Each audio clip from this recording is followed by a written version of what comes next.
WBEZ.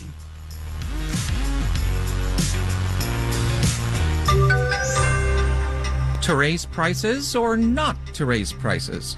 Marketplace Morning Report is supported by Grammarly, offering Grammarly Business to help companies large and small communicate better and move faster with enterprise-grade generative artificial intelligence. Learn more at Grammarly.com/business.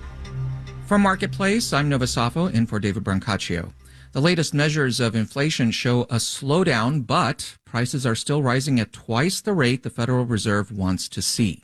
The Consumer Price Index rose 4% in May compared to last year. We'll get June numbers later this month.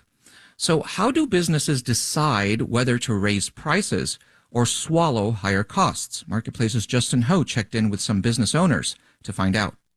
Every year since the pandemic started, Marcia St. Hilaire Finn has raised prices at Bright Start Early Care and Preschool in Washington, D.C. by about 3 to 5%. She says she makes that decision starting with a pretty simple formula. We looked at the cost of providing the service, and then we add on our profit margin onto that. Those costs have been rising: diapers, formula, cleaning supplies, and salaries. But St. Hilaire Finn says there are limits to how much of those increases she can pass on to her customers. At the end of the day, we're like, well, families can bear so much, but if we have to provide the service, everyone has to make the sacrifice. That means St. Hilaire Finn has been cutting her profit margin. Before the pandemic, she says it hovered around 8 to 10% of her revenue. Now, that number is closer to 3%. I'd rather get 2%, 1%, 3% than have a price where you can provide the service to anybody, and then you lose your whole business. There are other limits to how much a business can raise prices. Greg Warwick is CEO of the equipment supplier TMB Baking near San Francisco. He says his prices have gone up roughly 10 to 15% over the last couple years. And Warwick says he's been keeping an eye on how much other equipment companies are charging. You know, we are not the only supplier of baking equipment in the United States. We do sell throughout North America. Warwick says in his industry, missing out on even one sale could be pretty devastating. A spiral mixer might cost $15,000 to $20,000. A deck oven might cost $100,000. In the durable goods sector in particular, with some high cost equipment, a sale can be really a positive thing or a negative if you don't gain it.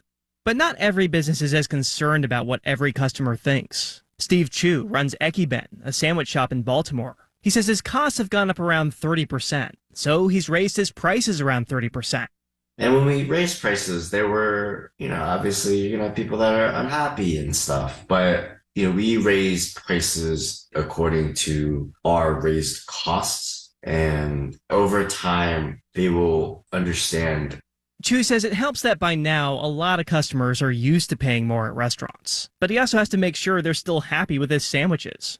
Because at a certain point, you'll keep on raising prices and you'll hit like a certain price point where people are like, I do expect a lot more out of this brand.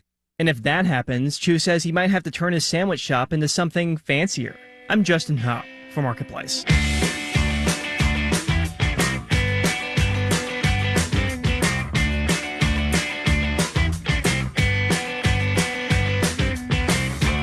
Marketplace Morning Report is supported by UKG, an HR payroll and workforce management solution designed with people in mind to help make a fairy tale workplace a reality.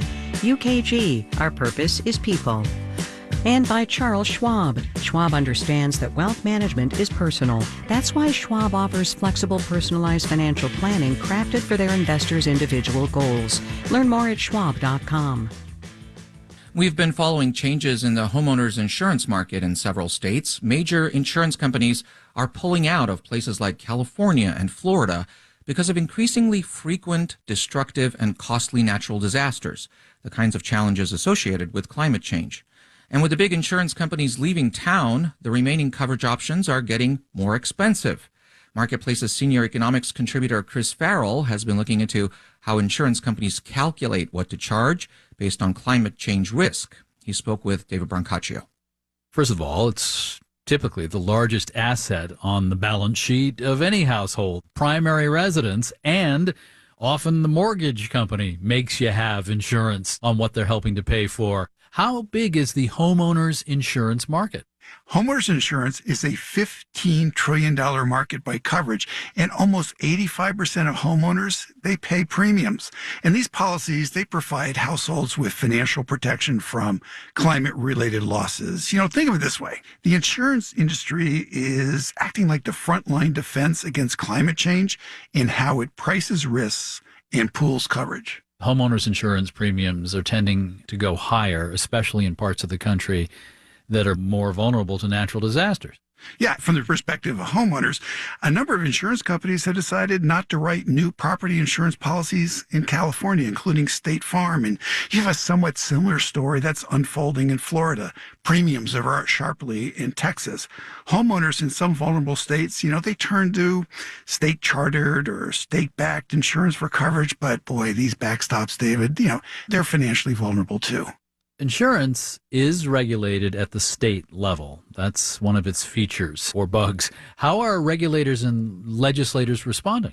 In the aggregate, not fast enough. There's a fascinating study by 3 economists. It was published last year by the Federal Reserve, and they found strong evidence that state regulators have largely decoupled rates from the underlying risks. So in states that are at risk to hurricanes, wildfires, rates haven't been adequately adjusted to the growth in losses. And it's understandable. You want to protect homeowners from these higher premiums, but allowing insurance companies to price the risk of climate-related change into their policies, look, it is absolutely critical to mitigating the impact of climate change. Right, but higher prices mean fewer families, fewer homeowners would be able to afford homeowners insurance. There's that paradox. There is, and that's why there's going to be a lot of reform in this market. But any reform movement, it kind of needs that foundation of accurate risk-adjusted premium prices. With better risk pricing, it creates incentives for individuals, regulators, legislatures to take climate change seriously. The bottom line is when rates don't adequately reflect risks, the informational role of insurance prices breaks down, and we're less prepared to protect the economy from the impact of climate change. Marketplace's senior economics contributor Chris Farrell, thank you very much. Thanks a lot. And David Brancaccia with that interview. I'm Nova Safo with the Marketplace Morning Report.